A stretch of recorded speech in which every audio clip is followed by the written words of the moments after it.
So, hi.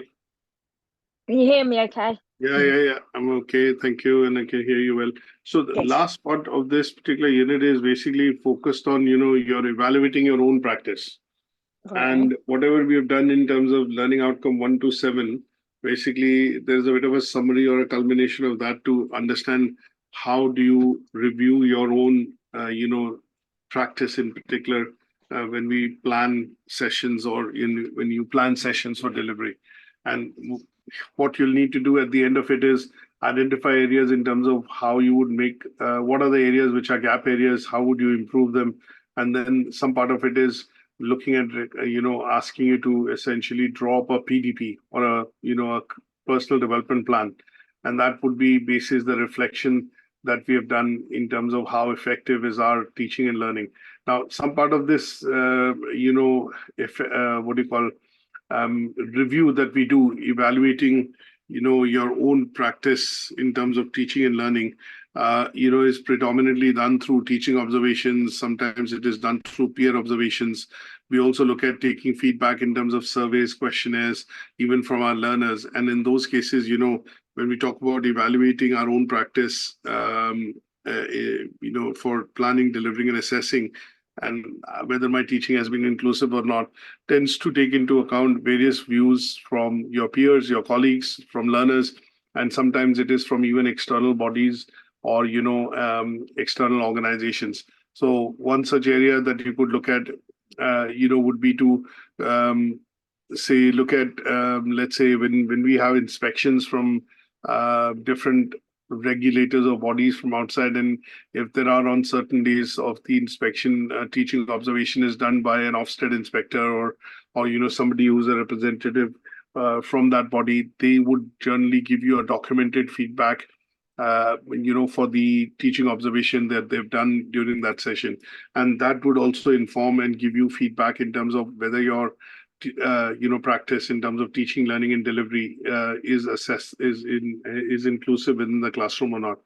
Now, there are obviously areas that you would get feedback from in terms of your immediate supervisor or your manager, and they tend to be in the form of some sort of performance appraisals or essentially data which is collected from surveys. So these would come across from feedback from learners that you're delivering into a class, and at some stage, some part of that feedback which is taken, comes from, as I mentioned, external bodies and also your managers or supervisors. Now, the core essence of taking this aspect of feedback is important because the way I look at it is there are 2-3 things, from a macro perspective. One, we need to be looking at improving what we do, and there is always room for improvement. So when we look at room for improvement, and obviously areas in which we would want to look at taking feedback, would be to primarily make improvements or adaptation to, making our lessons more informative, more interactive, more participative, and obviously the lessons being able to deliver or conform to the requirements of helping the overall objective of meeting the curriculum or the criteria which has been set.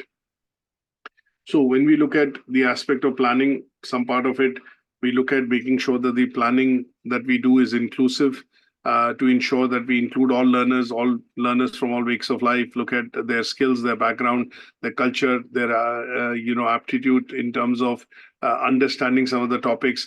And this is something that you adapt to throughout the lessons or throughout the sessions that you do, for your learners, because sometimes you'll have some learners falling back, and in those cases you would be looking at picking and working with them to adapt your teaching in such a way that they are also brought along, or they also are able to tag along in the class as far as the learning is concerned.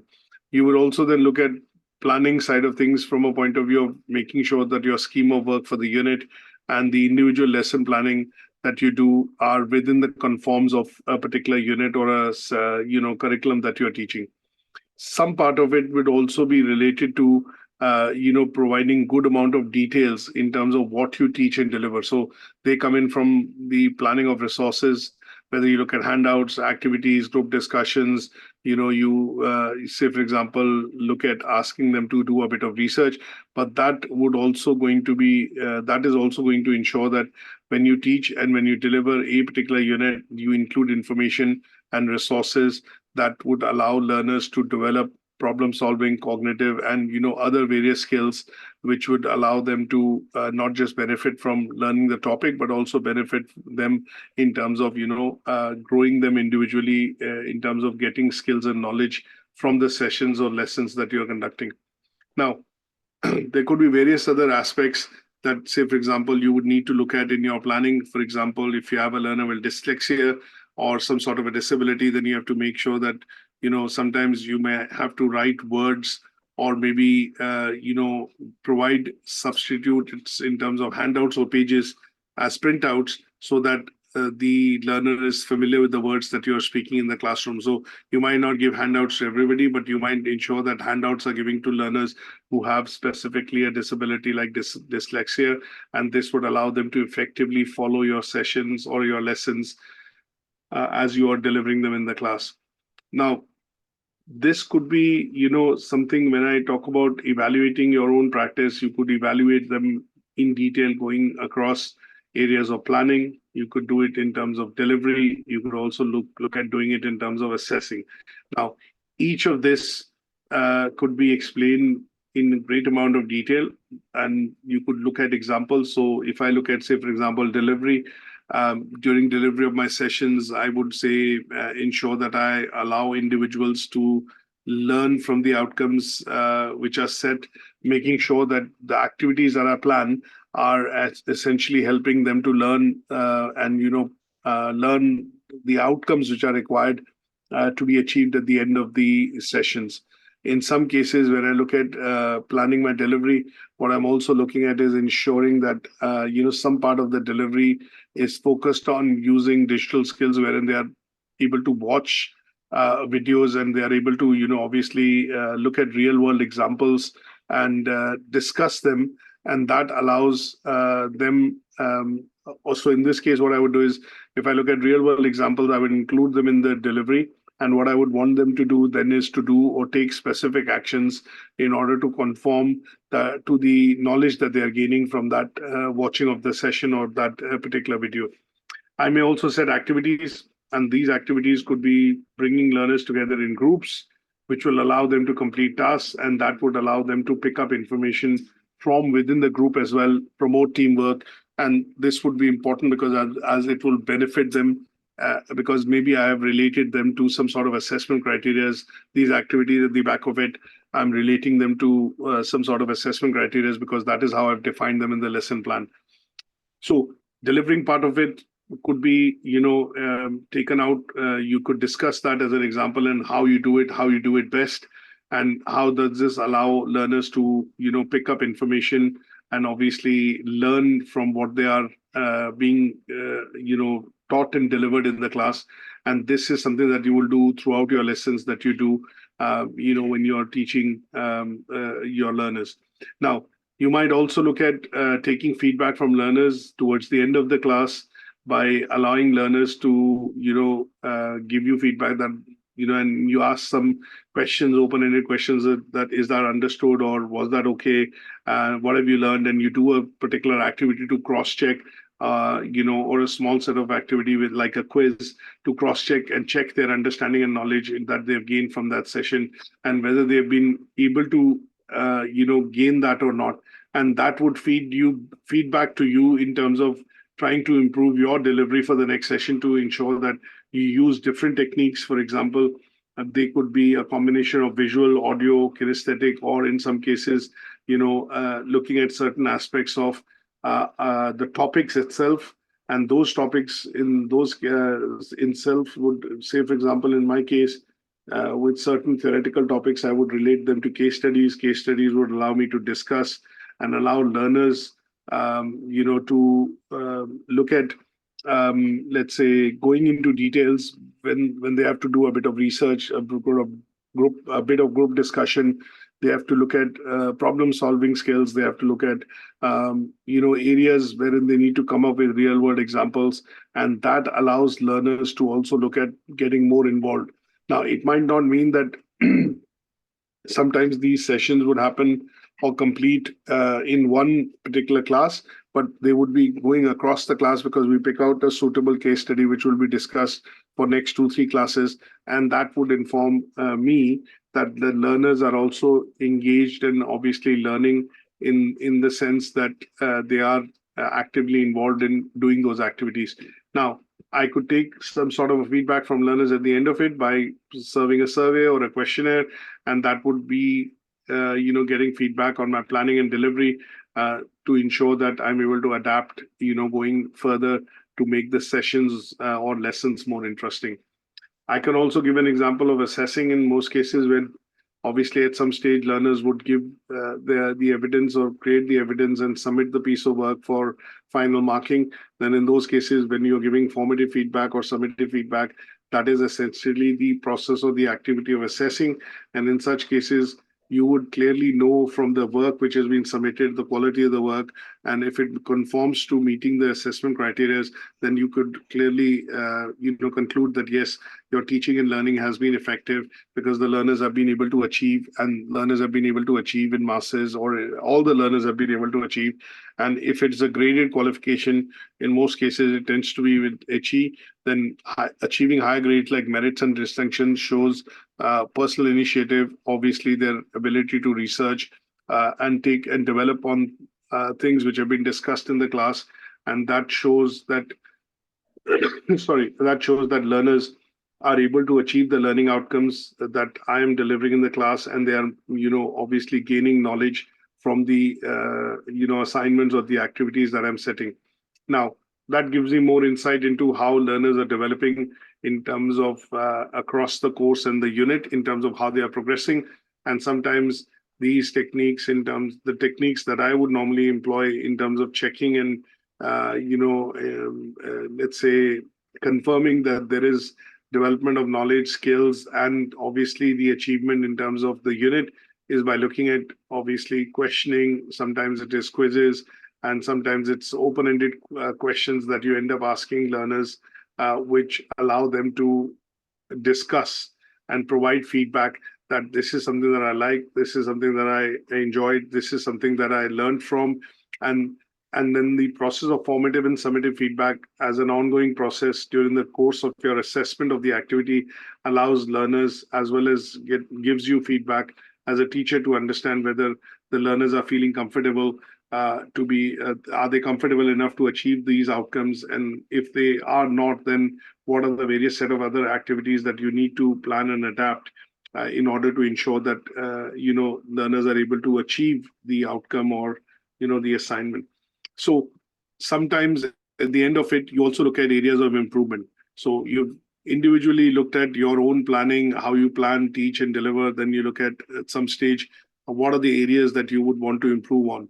So in such cases, those would be the areas that you're looking at, reflecting in learning outcome 8, which is reviewing your own practice and then identifying areas of improvement in your own practice.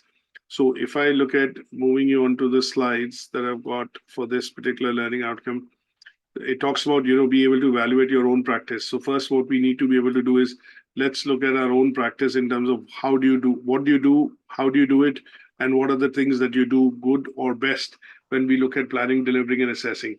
So in my case, I've taken up the example of obviously teaching strategic management and leadership as a module.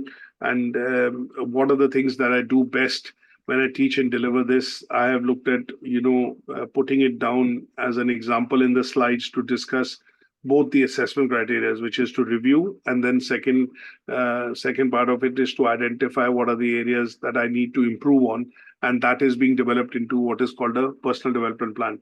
So when I look at reviewing or evaluating, how do I look at doing that? I ask a lot of questions to myself and sometimes to my learners to say, how well are the course objectives, for example, aligning with the needs of the students? So sometimes learners might come with no background knowledge about the topic that I'm teaching. And in those cases, what I need to do is start from maybe basics and include basics, of that topic or of that particular key framework into my discussions so that they are not able to just understand, but also develop knowledge about the background in terms of why this is important. You plan activities in such a way, which I do, is basically to ensure that I can get everyone involved as far as the teaching and learning is concerned. Sometimes I have learners who are more keen to do things in group discussion. Sometimes I have learners who are more keen to do self-study. Yeah, same as And me. yeah, and they would want to do, they would want more of case studies and articles and journals that they would want to read. And sometimes I have learners who don't do anything. They want to only do and attend the sessions. And from those sessions, they are able to ask questions, but they are quite inquisitive in the sense that they would love, they would be curious and obviously we're keen on asking questions, so that most of the learning tends to happen with the lecturer in the class. So they would ask questions which they would feel are relevant to and can relate to because they have prior experience or maybe are adult or mature learners. Now, all this goes back to how do I look at planning my sessions? So sometimes every session we plan, every class cohort we start, we always look at serving box style questionnaires just to understand what is the preferred learning style of the learner. And then we also do some initial assessments to find out what is the basic level of IT skills in particular in order to cope and let's say follow us on the sessions. And then what we do in most of the delivery of content that we have, we try and include a video, some key terminology, an overview of the learning outcome, and then obviously including, say, open-ended questions and discussion ideas during the course of session and delivery. And in some cases, we also check the background of the prior qualifications or prior achievement the learners might have. And in some cases, they might have had some training, some CPD related training that they would have done with their employers. And that could be taken into account to ensure that the teaching that I'm doing is not very basic, because obviously it won't make sense or it will be repetitive for them or too commissioner in the sense too basic for them. Then in such cases, what I have to do is adapt my teaching to ensure that, and include examples which they, or situations or real world examples that they have not encountered before, which makes it more interesting and engaging as far as they are concerned in the sessions when they attend. Areas of improvement, sometimes I don't get, say, a lot of feedback in the session from the learners. So one of the areas of improvement that I can pick out from them is that, I need to include more, say, for example, involvement techniques, which could be done either through icebreaker sessions, questions, quizzes, or in some cases, real world examples and case studies, which gets learners involved as far as the discussion points are concerned within a particular session. And that is something that could be seen as an area of improvement. And when I look at that as an area of improvement, what I'm primarily going to do is ensure that, at some stage, I'm going to look at, making changes to my delivery the next time I teach that same unit or that same topic. Now, when you are looking at evaluating delivery and evaluating assessment, you would also look at asking certain pertinent questions to yourself and then analyzing the responses to them to understand what could be the areas of improvement required, for improving your delivery and improving your assessment.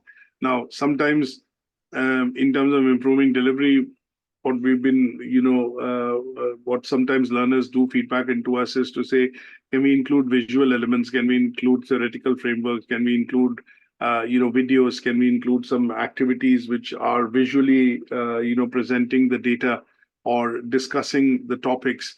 And that would be looking at, feedback for areas of improvement in terms of delivery.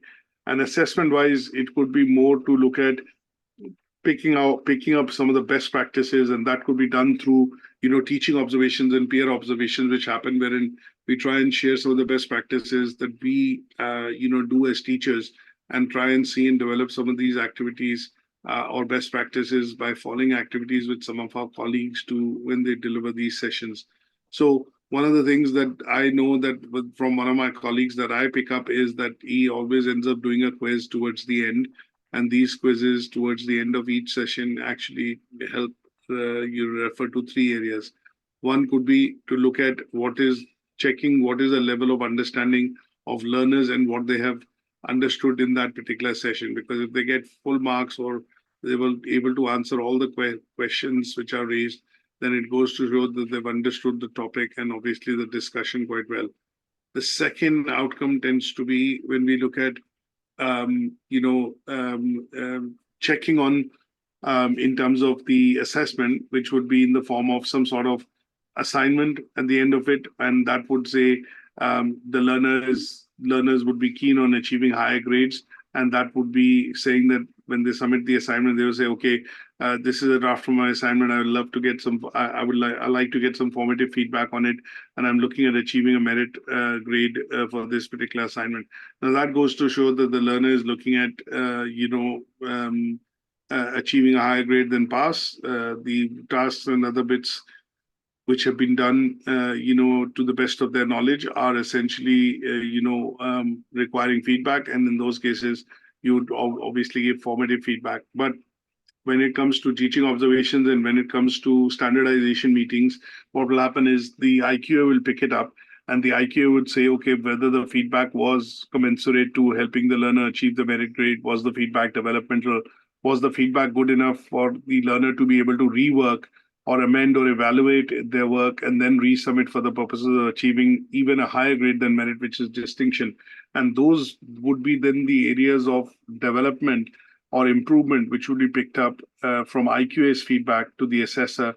And they would be the areas that you look at in terms of how you would evaluate your own practice in terms of planning, delivering, and assessing. And that's the bit which we have to look at covering in this outcome. So the assessment criteria are focused on looking at first reviewing, which is to evaluate your own practice to see how effective that is in the areas of planning, delivery, and assessment. And then in the second part of the assessment criteria for the learning outcome 8, what we are looking at is identifying what are the areas of improvement under these three areas: planning, delivery, and assessing, and then converting them into obviously a table or some sort of a format in which we can clearly document that what are the areas of improvement, how am I going to go about making these improvements. So in such cases, what we will do is put a timeline. We'll when we draw a table, we look at a timeline, we look at list of activities, resources that we would be assessing or accessing essentially to be able to complete those activities. And each of these activities that you complete would allow you to improve that particular area over a point in time. And that is why a timeline would be mentioned. Now, how would the evaluation of that happen is also important, because in the PDP, what we will do is put up a table, and that table was essentially also at the end of it have that whether this activity or whether this particular objective has been achieved or not achieved or not yet achieved. So if the activity has helped us achieve that objective and overcome that area of weakness area, then I would say the activities helped us achieve it, and those activities would be have done their purpose. But in some cases, if I do feel that I need to take on additional activities to be able to complete and achieve that particular area, then the timeline would be readjusted. The new activities would be put in, and that would all be done on what is called the personal development plan. One such simple example that I would give you is, for example, if I'm trying to learn Spanish as a language, and I want to learn it to an intermediate level. So my goal is intermediate level. I'm picking up a new language, which is Spanish. And at some stage, what I would need to do is, if I look at what are the activities that I'm going to undertake to be able to learn Spanish, one is I'm going to get some books, which are resources in terms of books and dictionary and some of the activity workbooks, which I would get primarily to get my learning going. I might say I might need flashcards as a resource. I might also say that I might watch or go to the Spanish library, go to the library to get Spanish movies in order to watch movies with Spanish subtitles in order to familiarize myself with words. So there could be a number of resources that you would put. Each of these resources then would be related to an activity that you are trying to follow. And then you put a timeline next to it that, okay, if I watch and if I do this, or if I complete this workbook, and if I take this, and I'm able to become comfortable with the type number of words, pronunciation of words, writing down of, say, at least 50 different words, then I would say, okay, I've started at the beginner's level and that is what has been achieved. And then you follow it through. But at the end of it, what I see is that, okay, having learned the words and the grammar and the punctuation, I'm still having difficulty in doing construction of sentences. That means I would need to look at maybe taking further tuitions or maybe attending some classes. And in those cases, I would then define that as an extension activity that I would need to do, say for 2 or 3 months. And after that, I would then test myself again to see if I can speak conversational Spanish with another colleague. And that if I am able to make that and say yes, then that would be the timeline in which the activity would be completed. That's the bit that we have to discuss and talk about in learning outcome 8. So the first part would be to look at reviewing your practice. And as I mentioned earlier, by generically giving an example, I would review my practice across 3 areas, because the learning outcome talks about planning, delivering, and assessing. So here I would do a table, essentially, and within one such subject area, like I've taken strategic management and leadership, this for me, I would do a bit of introspective into how I plan my sessions, how I deliver my sessions, and how I assess or give feedback on these sessions. And what I would do is basically table it out in a way wherein what are the feedback sources that I have, what are the feedback that I provide, what are my strength areas, and what are the areas for improvement. And this would then help me, the last table, which is this areas of improvement, would essentially help me translate that into some sort of a personal development plan. And that would help complete task 8.2 as well. And what I would do is when I do this table, because it talks about reviewing, I need to do a bit of analysis in terms of why I need to look at doing this. So I need to explain that what I do, how I plan my sessions, how I deliver the sessions, how many sessions I do, and and then towards the end, what is the method of assessment. So in my case, it tends to be an assignment. And in those cases, I will explain that by verbatim to that table, and that would help me, review my practice as far as the area of strategic management and leadership is concerned. Is that okay? Yes, I'll just do a table like the example you've given. Yeah. Okay. I think there are various ways of doing it. You can do them in paragraph. I've had some learners in the past who have written, a couple of paragraphs on reviewing of effectiveness. So what they've done is they've done some part of it as planning. They've explained planning in detail, what is planning for them, how did they do the planning for a particular unit that they teach. They've given an example towards the end, like I gave an example of a student with dyslexia. So they might prepare handouts and give it to them, which are in a bigger font size so that the student is able to follow in the class. And they've written 2 or 3 paragraphs on delivery, 2 or 3 paragraphs on assessing, and towards the end concluded, by identifying areas of improvement. So 4 broad headings.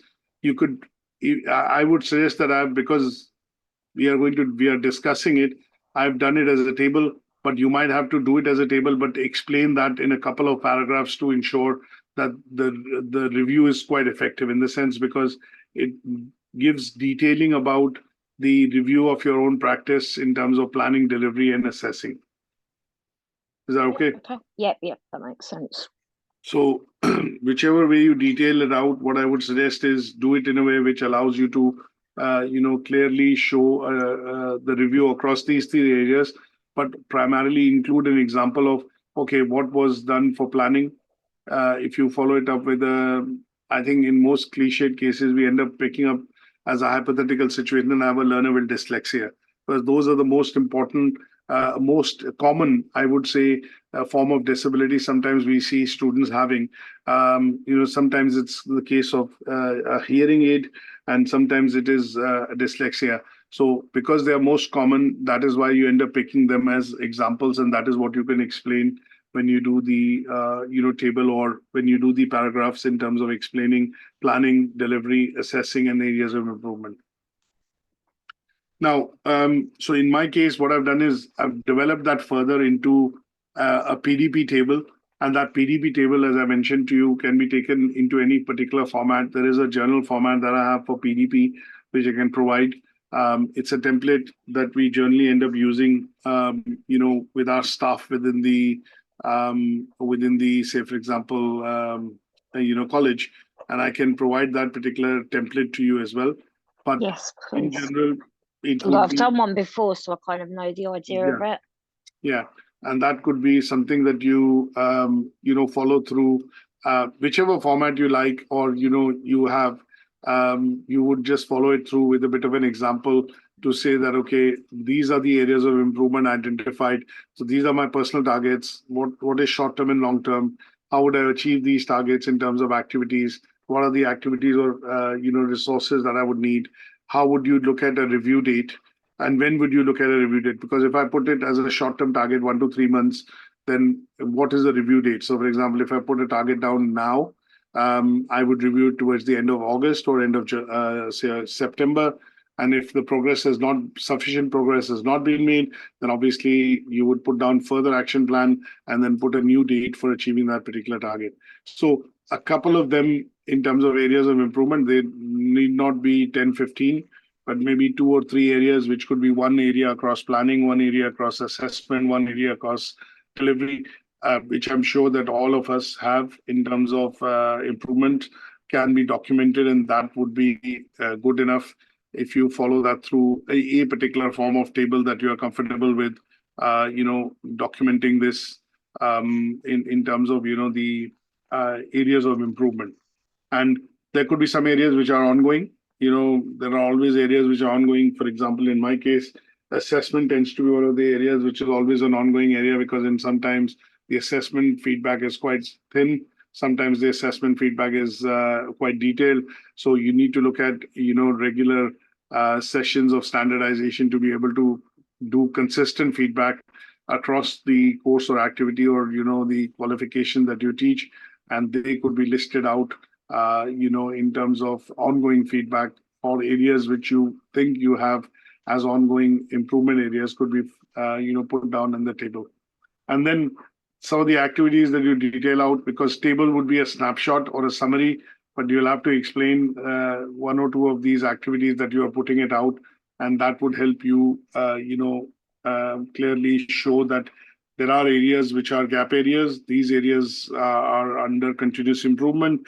The continuous improvement plan is put in place by developing a PDP or a personal development plan, and there is a regular review and monitoring of that plan, which is happening, which allows you to in turn review it as a working live document or a living document. And then when you review it once a year, you make further improvements, and obviously you add further activities or further areas of improvement as you go along. If I've achieved something, then obviously that activity is closed, that a goal has been met. But I keep adding new goals in order to further improve my planning, teaching, and delivery. As far as that is concerned. Is that okay? So I'll do kind of block it in a table and then focus on 2 of the areas of improvement and explain it in a bit more detail, and then that will meet number 8.2. Yep. Okay. Good stuff. So that seems quite straightforward then. Yeah, this bit, learning outcomes 7 and 8 are quite straightforward in the sense that you have to just look at, picking out an example and obviously relating it to your area of teaching, and then, just, explain that either in paragraphs or in table, but that would be pretty much it. And that would meet that criteria. Oh, that sounds good to me. Good stuff. So I'll upload the revised presentation of LO7. Yeah, because I haven't got that one in yeah. front of me. Yeah, so if you could And upload that. That's fine. With how the table should look, which I think you were doing, weren't you? Yeah, that's correct. Yeah, so I'll put that across, and that should allow you to, close that bit in terms of looking at the minimum core, and then, relate it to maybe an area of maybe one of the areas of your teaching and learning that you do. Okay. Yep, that sounds good to me. Good stuff. And so if you then put down some dates on emails to Jill. Yeah, I was going to do that for the next 2 weeks, because I'm away next weekend. So obviously we'll start. Are we going to start learning Unit 2, aren't we? Unit 2, yeah. Okay, I'll send you an email later today then. That's great. All right, I'll thank you send you so next much, week. Raman. Take Thank you. care. Take care. Bye-bye. Bye. Bye.